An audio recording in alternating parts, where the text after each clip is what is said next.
Hi guys, so welcome back. Now today we're going to talk about some of the main resistors of slavery, friends, to kind of give you an example. People like William Lloyd Garrison, Nat Turner, Frederick Douglass, and Harriet Tubman. All of these people and a myriad of others are going to push for the abolishment of slavery in their own way. Some of them through newspapers, some of them through rebellions, some of them through public speaking, and some of them actually helping to free other individuals who have been trapped in bondage.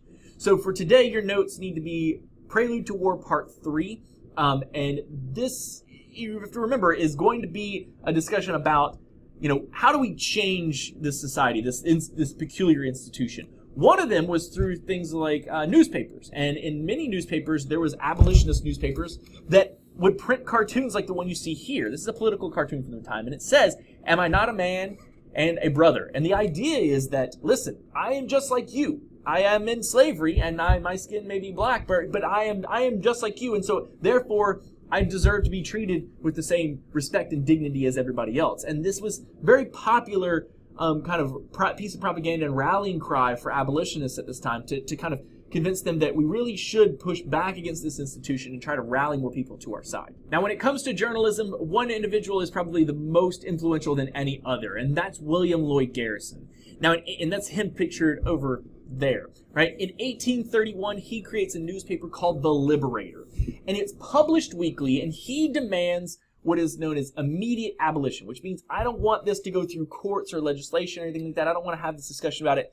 It's wrong. You know it's wrong, and let's end slavery right now. As you can imagine, he is hated in the South, and he receives a multitude of death threats and hate mail and things like that. But he continues to persevere and push through, and he's going to be a very influential person within the abolitionist movement. Another individual is a guy by the name of Nat Turner, who leads a revolt in Virginia in 1831.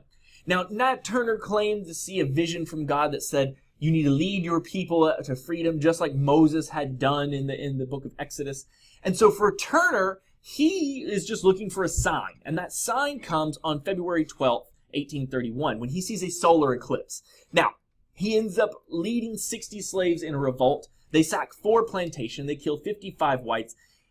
And while he ultimately is caught and captured and made an example of, he does do one thing, and that is spark fear amongst Southerners. You see, the vast majority of people in the South at this time are African slaves in bondage, and they outnumber white slave owners nearly 3 to 1 in some places. And so for a lot of slave owners, they're going to suddenly become very paranoid.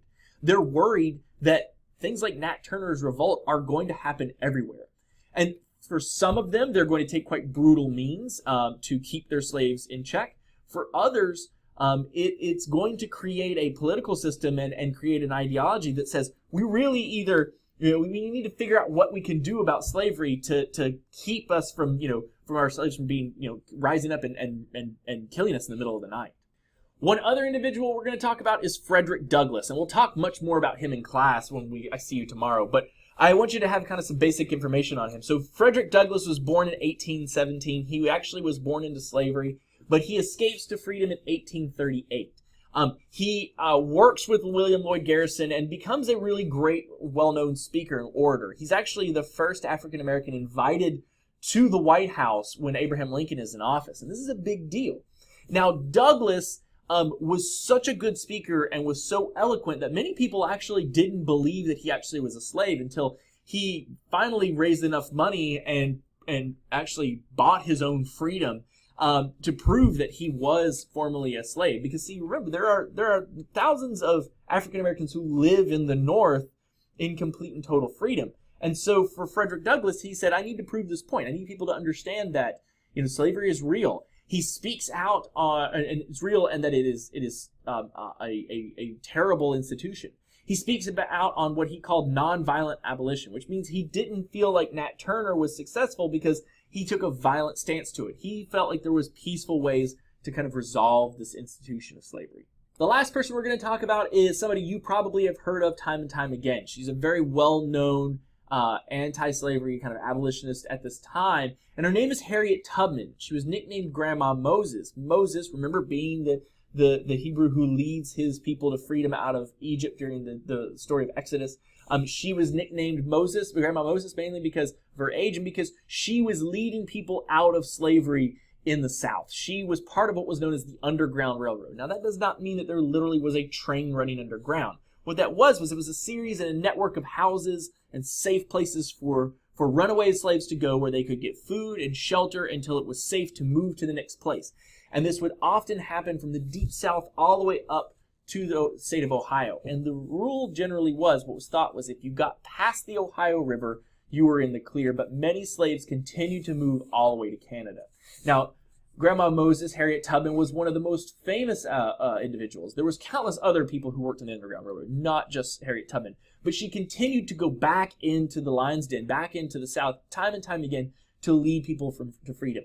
In total, we believe she helped nearly 300 slaves escape to freedom. And she felt that there was an obligation to God to do this. She felt that she had been granted this gift of running away and of becoming free, and she felt she couldn't just kind of sit back on her laurels and think, well, I'm free, tough for everybody else. She felt it was her duty, her role in life to continue this. And so she put herself in great danger time and time again, and she had bounties on her head and was shot at and chased, but she continued to do it because she thought it was the right thing to do.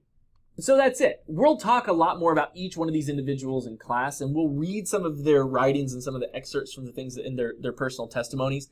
But I wanted you to get kind of just a basic background information on each one of them today.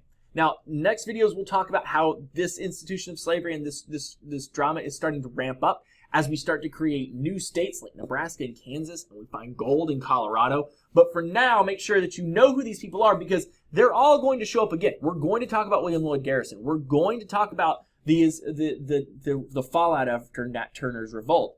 And Frederick Douglass will also not be going away anytime soon. So make sure you have all this information in your notebook. If you have any questions, please write those down and we'll talk about them in class tomorrow. And until then, have a great rest of your day. Bye-bye, everybody.